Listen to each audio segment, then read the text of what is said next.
bestie! Welcome to my YouTube channel and it's me, Zami! So for today's vlog, sasagutin ko yung mga questions regarding sa pagiging au pair ko dito sa Norway.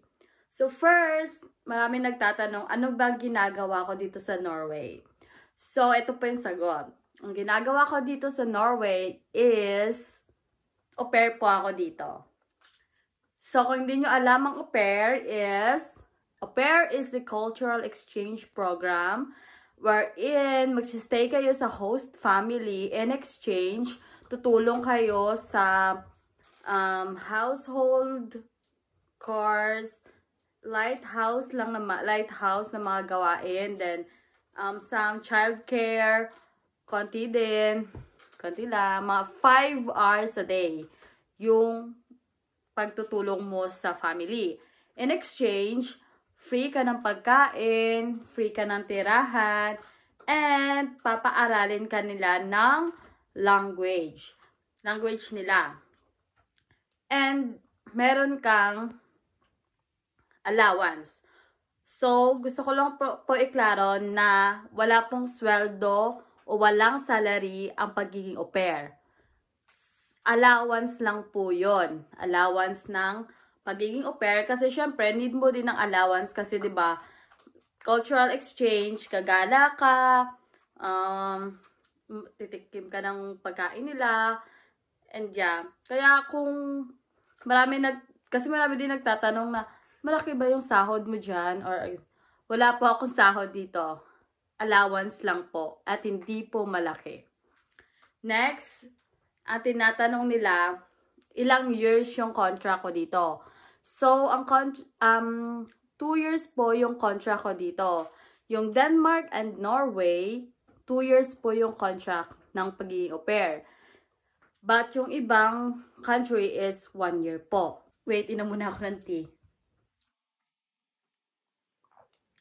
So, next question is, paano ko daw nahanap yung host family ko dito sa Norway? So, nahanap ko yung host family ko dito sa Norway through my friend. Kasi, au pair siya dito sa Norway. And, nag-end na yung contract niya at yung host family niya naghanap ng next au pair. So, nahihirapan yung family niya kasi that time na maghanap ng au pair. Kaya, yung friend ko, nirefer niya ako. I'm straight from the Philippines. Straight po ako sa Pilipinas. Kasi most ng mga host family naghahanap sila na within Europe na. Kaya ako straight from the Philippines na kinuha doon ng host family na maging au pair dito sa kanila sa Norway. So yun, paano ba pag wala kayong kakilala o wala kayong friend or ganun na maghahanap ng host family sa inyo? Pwede naman kayo makahanap ng host family through legit websites like Energy Au Pair, Sunshine Au Pair, Great Au Pair. Yeah. Next video ko po gagawa ko niyan ng mga legit na website kung saan kayo makahanap ng host family.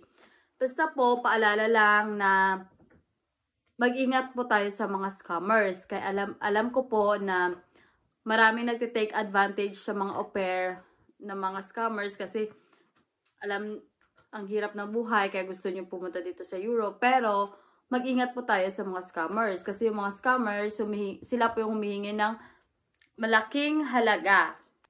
Magkano ba yung nagastos ko papunta dito sa Norway? Yung nagastos ko papunta dito sa Norway is pocket money lang. Kasi lahat ng expense, yung host family ko po, yung nagbayad. Kaya, swerte ko din po. Napakaswerte ko. Thank you, Lord. Yeah, sila po yung nagbayad. Yan simula sa processing fee, sa travel insurance, sa ticket. Mahal po yung ticket. Sila po lahat nagbayad nun. Yung dinala ko lang pera is pocket money. Pero hindi ko naman po na nagamit. Dala ko pa po dito sa Norway. So, yun po. Kasi nakalagay naman po sa contract na yung host family po, yung dapat talagang magastos sa au pair. Dapat wala pong gagastusin yung au pair. But, syempre, meron din naman host family na siguro namamahalan sila. Kaya, kasi yung mga friend ko, iba sa kanila, half sila ng gastos ng host family nila. Next question, sabi nila doon. Next question, mabait naman ba yung host family mo? Yes po. Super, super, super mabait yung host family ko. But, syempre, hindi naman po lahat ng host family same ng host family ko. Kaya, kasi syempre, alam ko naman po yung ibang au pair na nahihirapan po sila sa host family nila, ganun. So, mapapayo ko lang is speak out. Right po natin bilang au pair na mag-speak out. Kasi para po magkaintindihan, para po malaman na hindi yan okay sa'yo, ganon. Huwag kang matakot kasi nasa contract natin yung lahat ng mga dapat lang nating gawin. So, ano ba yung ginagawa ng isang au pair? So, ang ginagawa ng isang au pair, yun na nga, sabi ko, tumutulong sa bahay, light household, chores, ganon, vacuum, paghuhugas ng pinggan. At yung paghuhugas ng pinggan dito, may machine naman. And, mag-aano ka lang naman, mag-load at maghihintay ka na matapos, then i-arrange mo na lang sa, lagayan. Kaya, hindi po mahirap ang pagiging au pair. Pag sa bata naman, I'm not sure lang po, kasi ako, yung mga alaga ko dito malalaki na and hindi ko na sila kailangan bantayan. May sariling buhay na sila. But syempre, as a big sister nila, kailangan ko din silang gabayan. Kailan ba ako dumating dito sa Norway? Dumating ako dito sa Norway October 28, 2023. And 2 months na ako now. December 28, 2023. And so far, wala naman akong naging problema sa pagiging au pair ko dito sa Norway. And masaya lang. Yung Christmas namin, masaya lang. Then, banding. Nagbabanding din kami ng mga bata, ng family. Yeah, masaya lang. And masasabi ko talagang swerte ako sa host family ko. Kaya kung ikaw ay aspiring au pairs na naghahanap ng host family mo,